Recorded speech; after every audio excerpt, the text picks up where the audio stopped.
नमस्कार, मैं Suresh Sharma SRK institute Jobner से एक बार फिर आपसे मिलने आया हूं एक दिलचस्प गणित के साथ। आप देख रहे होंगे, नहीं, मैं गणित नहीं पढ़ाता, गणित मुझे आता भी नहीं है। जीवन से रिलेटेड जो कुछ गणित के फॉर्मूले हैं वो हम सीखेंगे आज। दिलचस्प गणित के दौरान हम समझते हैं कि ए से लेकर के जेड तक जो अल्फाबेट होते हैं, एबीसीडी होते हैं, अगर हम उनका मान निकालें, सिंपल सी बात है, ए को 1 माने, बी को 2 माने, सी को 3 माने, तो जेड को कितना होगा? जेड का कितना हो जाएगा? 26, है ना। जेड का मान होगा 26 तक, यानी ए से लेकर के अक्षरों की संख्या, जैसे ए का मतलब 1, बी का मतलब 2, सी का मतलब 3, डी का मतलब 4, इस तरह से जेड का मतलब 26। तो एक जीवन का बहुत अच्छा गणित हम सीखते हैं यहां पर। देखिए, जीवन जो है अपना, उसमें सक्सेसफुल किससे मिलती है? आपको जीवन में सक्सेसफुल किससे मिलती है? उसके लिए है हार्ड वर्क। क्या आप हार्ड वर्क करेंगे तो आपको जीवन में सक्सेस मिलेगी? चलो इसको जोड़ के देखते हैं। एच का मतलब 8, ए का मतलब 1, आर का मतलब 18, डी का मतलब 4, यानी इस तरह से सबका अलग अलग मान देखेंगे तो सबका योग होगा 98%। अर्थात हार्ड वर्क का जो फुल जोड़ होता है, योग होता है, वो होता है 98%। इसका मतलब 100% ये भी नहीं है। तो फिर दूसरे पे देखते हैं, क्या नॉलेज, क्या आपका नॉलेज आपको सक्सेस करता है? तो नॉलेज का भी अगर हम योग करेंगे, के का मतलब 11, एन का मतलब 14, तो इनका जो मान आएगा वो आएगा 96। तो क्या फिर ये भी 96 ही रहा, ये भी 100% नहीं हुआ। तो फिर अगला क्या है? लक। भाई लक आप सक्सेस हो सकते हो। लक, तो लक का अगर हम निकालते हैं तो वो तो 47% ही होता है, यानी लक तो हमें 47% ही सक्सेस करता है। तो फिर क्या है? मनी। जी नहीं, मनी का भी 70% ही होता है। लीडरशिप, जी नहीं, इसका भी 97% ही होता है। तो फिर क्या है?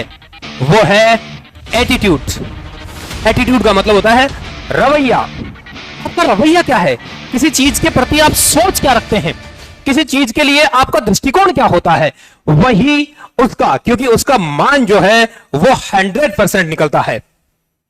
गणित का और एबीसीडी का कोई भी कनेक्शन नहीं है यहां पर, लेकिन एक चीज समझने की कोशिश कर रहे हैं। हम किसी चीज के प्रति जो दृष्टिकोण रखते हैं, जो नजरिया रखते हैं, जो सोच रखते हैं, उसी से हम सक्सेस होते हैं। हमारी जो सक्सेस है, कामयाबी है, वो उसी के ऊपर निर्भर करती है। एक कहानी के माध्यम से समझते हैं। एक बार एक संत अपने चेले के साथ में तीर्थाटन के लिए जाते हैं, तीर्थ करने के लिए जाते हैं। वो जहां भी कहीं रुकने का स्थान आ जाता है, वहां पर वो रुकते हैं, थोड़ी देर यानी रात्रि विश्राम करते हैं। एक बार वो चले जा रहे थे, काफी दूरी के बाद में भी उनको कोई जगह नहीं मिली। रात हो गई। जब अंधेरा सा होने लगा तो दूर ऊंचाई पर उनको एक झोपड़ी में कुछ रोशनी दिखाई दी। वो तो सोचे कि चलो यहीं पे जाके रुकते हैं। वहां पे जाके देखा तो एक टूटा फूटा सा घर था और एक फैमिली, एक परिवार वहां पे रह रहा था।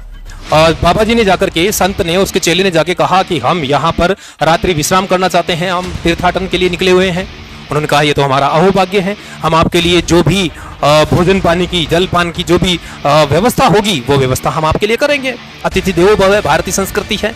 और जैसे ही वो आए अतिथि, और उन्होंने पूरी व्यवस्था की, खाने पीने की। रात को रुके, बात प्रवचन हुए, ज्ञान चर्चाएं हुई।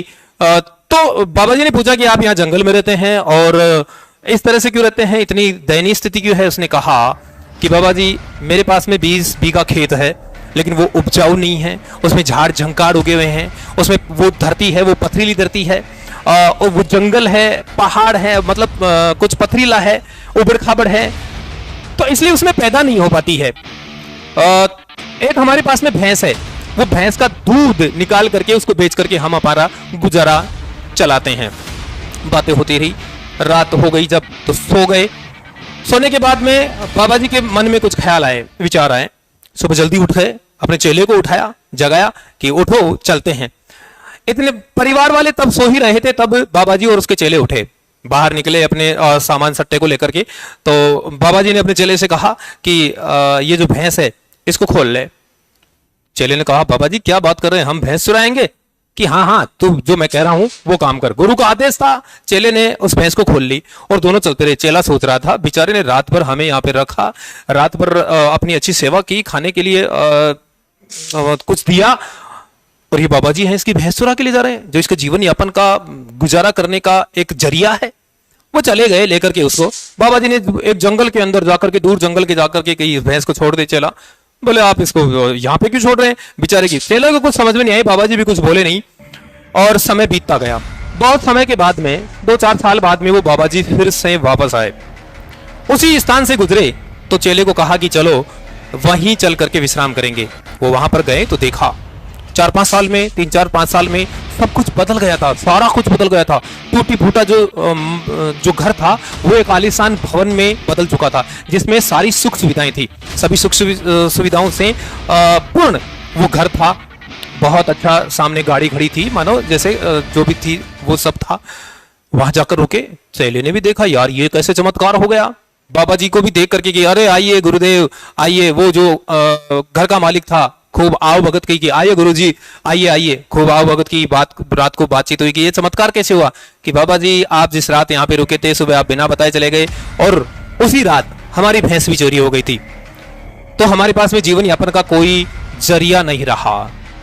जिस धरती को हम अनुपजाऊ समझते थे, जब हमारे पास में कोई जरिया नहीं रहा तो हमने थोड़े से कोने के अंदर पत्थर निकाले, थोड़ी झाड़ जंकार काटे और हमने खेती की। अच्छी बरसात हुई, उसमें अच्छी फसल हुई। उस फसल से जो पैसे आए हमने फिर से थोड़ी धरती को साफ किया, वहां पर जो झाड़ जंकार उखाड़े, फिर फसल की। इस तरह से हमने धीरे धीरे सारी हमारी जमीन थी उसको हमने उपजाऊ बना लिया, बाग बगीचे लगा लिए, अच्छे पेड़ लगा लिए और उसमें जो पैदावार होती है वो उससे हम आज संपन्न हो गए। मतलब क्या था, उसका रवैया बदल गया। पहले वो सोचता था कि ये जो जमीन है वो ये झाड़ झंकाड़ वाली है, ये पथरीली है, इसमें मैं ज्यादा कुछ नहीं कर पाऊंगा। अब भैंस जब उसकी चली गई तो उसका नजरिया बदल गया, उसका जरिया बदल गया। वो सोचने लगा कि मुझे जीवन यापन करने के लिए इस धरती को उपजाऊ बनाना पड़ेगा। पहले सोचता था मैं नहीं बना सकता, मैं नहीं कर पाऊंगा। इसलिए दोस्तों जीवन के अंदर हम जब तक अपना दृष्टिकोण नहीं बदलते, जब तक अपना नजरिया नहीं बदलते, सोचने का तरीका नहीं बदलते, सोच नहीं बदलते, तब तक हम सक्सेस नहीं हो सकते।